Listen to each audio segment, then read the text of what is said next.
சிவனே பிச்சை எடுத்த கதை தெரியுமா?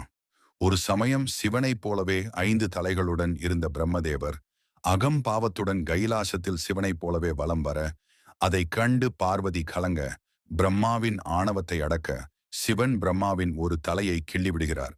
அதனால் சிவனுக்கு பிரம்மஹத்தி தோஷம் ஏற்படுகிறது.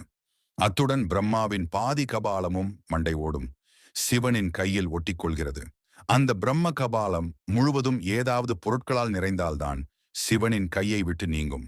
அதுவரை சிவன் பிட்சை எடுத்தாக வேண்டும். ஆகவே அந்த சமயத்தில் பிட்சாண்டராக சிவன் பார்வதி தேவியிடம் கபாலத்தை நீட்டுகிறார். அன்னை பார்வதியும் சிவனுக்கு பிட்சையிட கபாலம் நிறைந்தது.